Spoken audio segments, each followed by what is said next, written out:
Hello दोस्तों, स्वागत है आप सभी का आज के इस BHDAE 182 हिंदी भाषा और संप्रेषण के वीडियो सेशन में।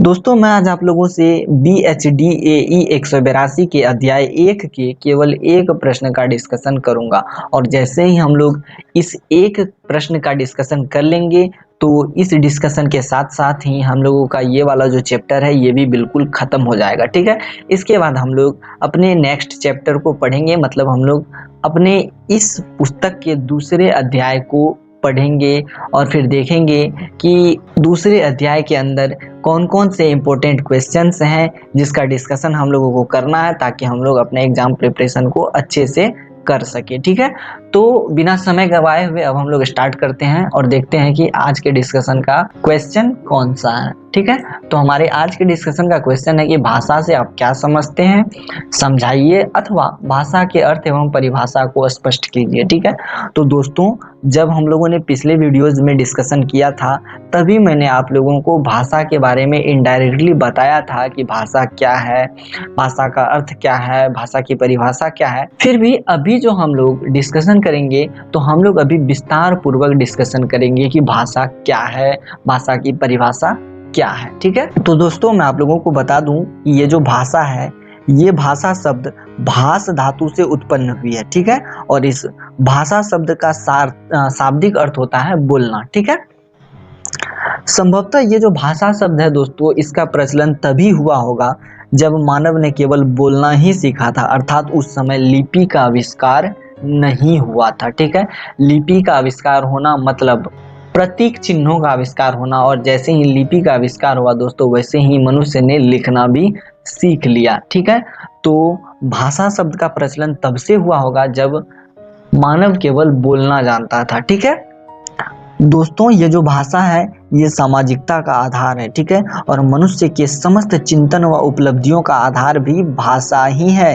ठीक है, और हम ये कह सकते हैं दोस्तों कि भाषा के बिना मनुष्य जो है मूक बधिर प्राणी हो जाएगा और वो अपने विचारों का आदान प्रदान समाज में नहीं कर सकेगा। इसलिए मैंने अभी अभी जस्ट आप लोगों को कहा कि भाषा जो है सामाजिकता का आधार होता है। ठीक है दोस्तों, आप लोग एक बात याद रखिए कि हम हर कुछ भाषा के भीतर ही करते हैं, अर्थात हम भाषा में ही सोचते हैं, भाषा में ही चिंतन करते हैं, यहाँ तक कि हम लोग सपने भी भाषा में ही देखते हैं। बिना भाषा के हम लोग सपने नहीं देखते हैं। आप लोग एक बार अगर गौर करके देखें तो आप लोगों ने कभी ना कभी कोई ना कोई सपना तो जरूर देखा होगा और आपने सपने में भी भाषा का ही प्रयोग किया होगा। ठीक है, आप लोग याद करके एक बार देख लीजिए, आप लोगों को एहसास हो जाएगा। ठीक है, कि भाषा के बिना मनुष्य सपना तक नहीं देख सकता है। ठीक है, तो हम ये कह सकते हैं दोस्तों कि यदि मनुष्य से उसकी भाषा को छीन ली जाए तो मनुष्य जो है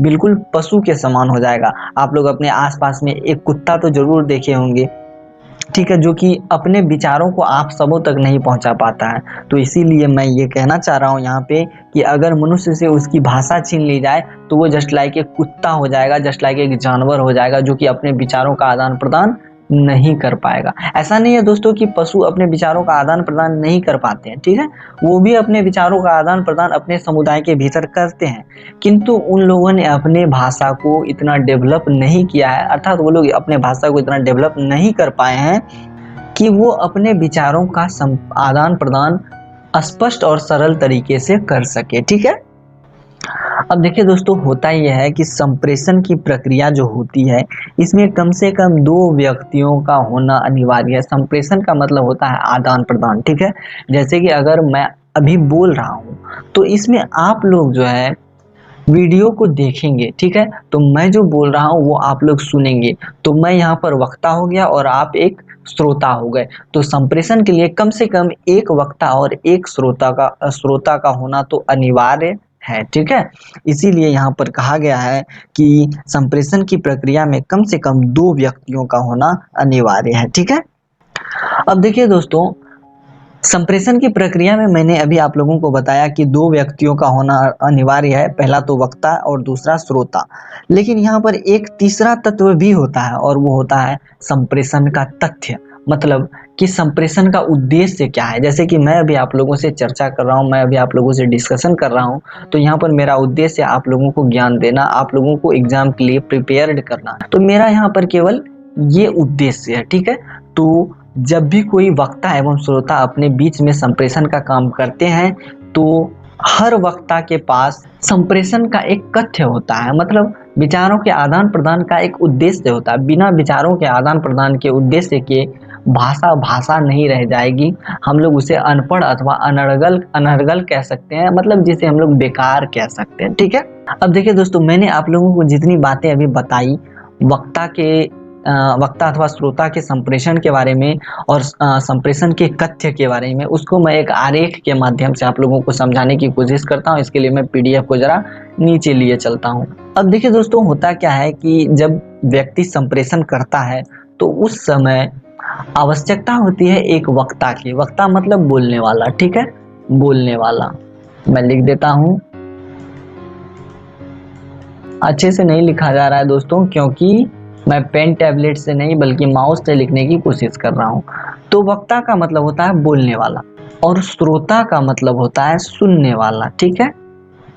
तो जैसे ही संप्रेषण की क्रिया स्टार्ट होती है तो एक बोलने वाला होता है और एक सुनने वाला होता है, ठीक है। तो जब कोई वक्ता बोलता है तो श्रोता सुनता है, ठीक है। तो वक्ता के बोलने के दरमियान वक्ता के मुख से एक संदेश निकलता है, ठीक है, ये रहा संदेश, और ये संदेश श्रोता के कानों में जाता है, ठीक है। तो श्रोता को ये पता चलता है कि इस संदेश का प्रयोजन क्या है, मतलब इस संदेश को बोलने का उद्देश्य क्या है। जैसे कि मैं कहता हूँ कि राम आम खा रहा है, ठीक है, राम आम खा रहा है, मैं यहाँ पर वक्ता हो गया, आप लोग सुन रहे हैं ना, तो यहाँ पर आप लोग श्रोता हो गए, ठीक है। अब मैंने आप लोगों को एक संदेश पहुंचाने की कोशिश की और वो संदेश क्या था कि राम आम खा रहा है, ठीक है। अब जैसे ही ये आपके कानों तक पहुंची तो आप लोग समझ गए कि इस संदेश का प्रयोजन क्या है, अर्थात आप लोग ये जान गए कि राम जो है वो आम खा रहा है, ठीक है। तो यहाँ पर मेरे संदेश का प्रयोजन क्या था कि राम आम खा रहा है, इसकी जानकारी आप लोगों तक पहुंचाना, ठीक है। तो मैं आशा करता हूँ कि ये चीजें आप लोग समझे होंगे, वक्ता श्रोता और संदेश का क्या रिलेशन होता है, ये सभी चीजें आप लोग अच्छे से समझ गए होंगे, ठीक है। अब देखिए दोस्तों, मनुष्य जब भी भाषा संप्रेषण की कोशिश करता है तो उस समय वो अपने मुख से कुछ बोलियों को, कुछ ध्वनियों को निकालता है, जैसे कि मैं अभी निकाल रहा हूँ, ठीक है। तो हम ये कह सकते हैं कि मनुष्य के द्वारा जो भाषा संप्रेषण होता है उसके लिए ध्वनि चिन्हों की एक निश्चित व्यवस्था होती है, ठीक है। अब हम लोग भाषा की परिभाषा को देख लेते हैं। तो दोस्तों, भाषा जो है ये उच्चरित ध्वनि प्रतीकों की यादृच्छिक श्रृंखला है, ठीक है। यहाँ पे ये कहा गया है दोस्तों कि भाषा जो है ये उच्चरित ध्वनि प्रतीकों की यादृच्छिक श्रृंखला है। तो उच्चरित ध्वनि अर्थात मुख से निकली हुई, ठीक है, जो हमारे मुख से निकलेगी उसे ही हम लोग भाषा के अंतर्गत रखेंगे। ऐसा नहीं है कि आंख मारना, स्पर्श करना, मतलब हाथ से छूना, ऐसे इस तरह के माध्यम से जो हम लोग संदेश का संप्रेषण करते हैं तो ये भी भाषा के अंतर्गत आएगा, ठीक है। ऐसा नहीं होगा दोस्तों। जब भी हम लोग अपने मुख से कुछ निकालेंगे, ठीक है, कुछ बोलने की कोशिश करेंगे, कुछ ध्वनियों को निकालेंगे, तभी जो है भाषा संप्रेषण होगा अथवा नहीं होगा, ठीक है। इसके अलावा जो है दोस्तों, कभी कभी लोग आंख मार के अपना संदेश लोगों तक पहुंचाते हैं, कभी कभी हाथ से छू करके अपना संदेश लोगों तक पहुंचाते हैं, या फिर कभी कभी इशारे के द्वारा अपना संप्रेषण लोगों तक करते हैं। तो इस तरह का संप्रेषण जो है वो भाषा के अंतर्गत नहीं आएगा, ठीक है। अब देखिए दोस्तों, मुख्यतः मनुष्य के मुख से जो भाषा निकलती है, जो शब्द निकलते हैं, हर शब्द के लिए कुछ न कुछ निश्चित प्रतीक चिन्ह होता है, ठीक है। और हर शब्द के लिए एक निश्चित प्रतीक चिन्ह होता है और हर प्रतीक चिन्ह अपने में दूसरे से अलग होते हैं, ठीक है। जैसे कि मैं बोलता हूँ राम और श्याम, तो राम का जो प्रतीक चिन्ह है, राम जैसे हम लोग यहाँ पर लिखते हैं, ये रहा राम, ये अलग है, और श्याम ये अलग है, ठीक है।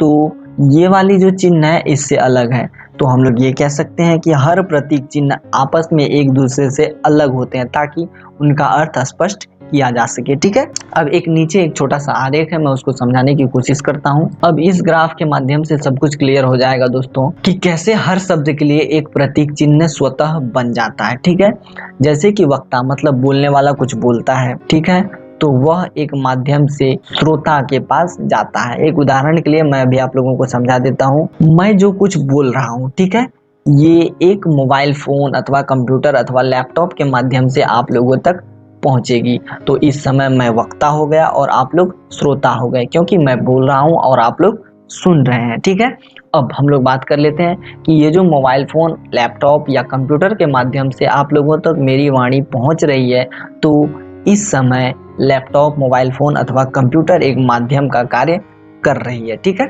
अब हम लोग बात कर लेते हैं दोस्तों कि अब भी जो है मेरे बोलने का एक विशेष प्रयोजन है, एक विशेष उद्देश्य है। मेरा उद्देश्य ये है कि मैं जो हूँ आप लोगों को एग्जाम के लिए प्रिपेयर करवा सकूं। ठीक है, तो ये जो वक्ता है मतलब मैं जो हूँ आप लोगों तक एक विशेष प्रयोजन से ही अपने संदेश को पहुंचाने की कोशिश कर रहा हूँ। ठीक है, तो आप लोग ये वाला रिलेशन जान गए, एक माध्यम का और फिर एक संदेश प्रयोजन का। अब हम लोग बात कर लेते हैं इस वाले को।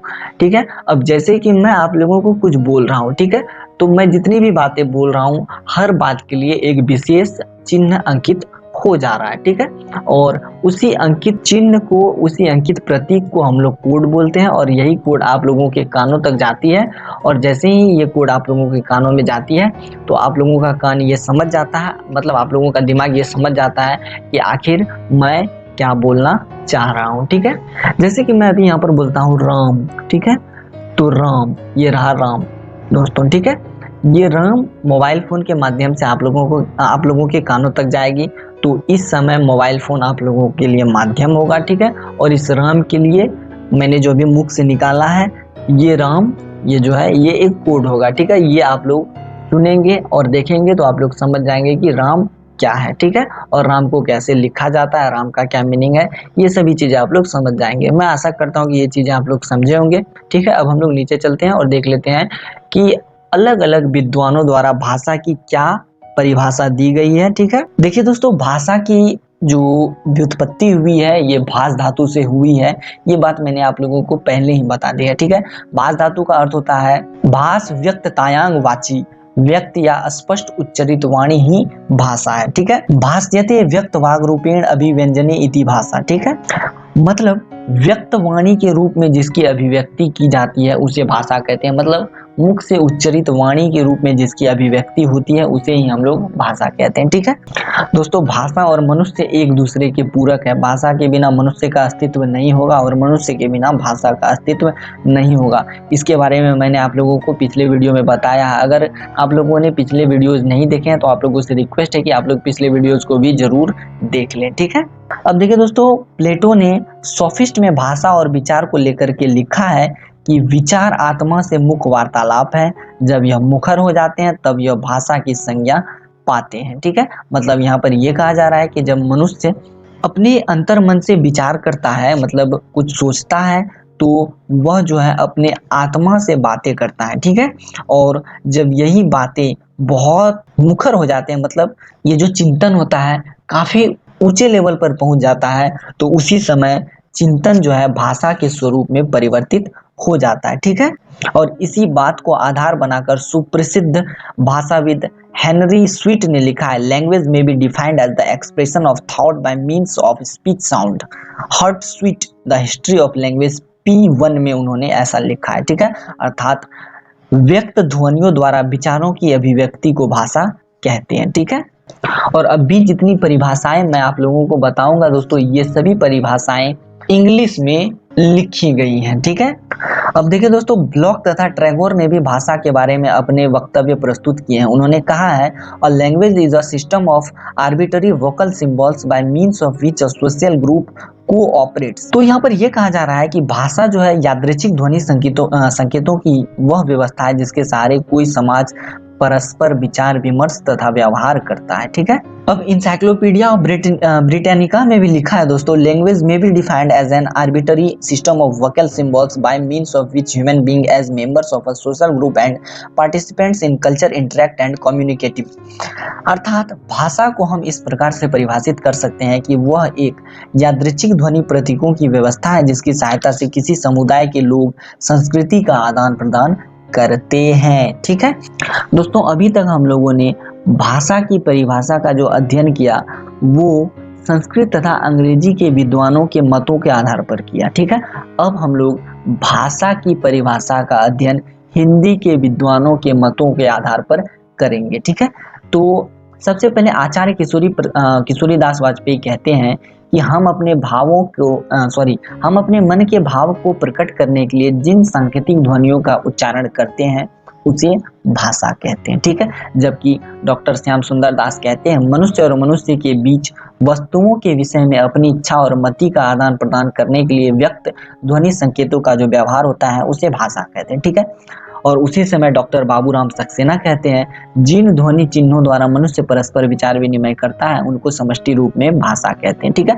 अर्थात साधारण तौर पर हम ये कह सकते हैं कि भाषा जो है इसके माध्यम से मनुष्य अपने विचार विनिमय करता है, मनुष्य समाज में अपने वक्तव्यों को रखने की कोशिश करता है, मनुष्य जो है अपने आप को संस्कारी तथा शिक्षित बनाता है भाषा के माध्यम से। ठीक है, तो इतनी सारी बातें जो है आप लोग समझ गए हैं दोस्तों। ठीक है, अब उपरोक्त सभी परिभाषाओं पर विचार करने के बाद हम ये पाते हैं दोस्तों कि भाषा जो है विचार विनिमय का साधन होती है, भाषा के प्रतीक ध्वनि युक्त होते हैं। ठीक है, और मनुष्य के मुख से जितने भी ध्वनि चिन्ह निकलते हैं अर्थात भाषा के माध्यम से जब मनुष्य विचार विनिमय करता है तो उसके मुख से निश्रित ध्वनि जो कि वास्तव में प्रतीक चिन्ह होती है, उन प्रतीक चिन्हों का उच्चारण मनुष्य के मुख अवयवों से होता है। अर्थात मनुष्य के मुख के भीतर जो अवयव है मतलब जीभा, ओठ, तालु, इन सभी के निश्चित प्रयत्न से प्रतीक चिन्हों का उच्चारण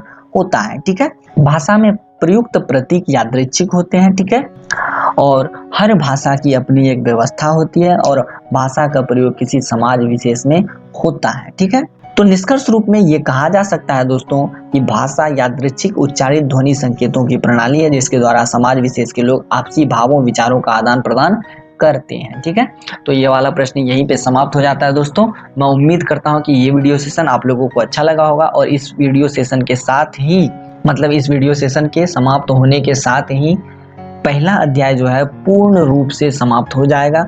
उसके बाद हम लोग दूसरे अध्याय का एनालिसिस करेंगे। ठीक है, और लास्ट में मैं आप लोगों से यही कहना चाहूँगा दोस्तों कि इस वीडियो में अगर किसी भी प्रकार की कोई त्रुटि होती है तो उसके लिए मैं आप लोगों से क्षमा चाहता हूँ और आप लोगों से रिक्वेस्ट करता हूँ कि आप लोग कमेंट सेक्शन में उस त्रुटि को मेंशन कर दें ताकि मैं अगले वीडियोज में उस त्रुटि को, उस गलती को सुधार सकूँ। ठीक है, और आज के वीडियो सेशन में इतना ही रहेगा दोस्तों। अलविदा।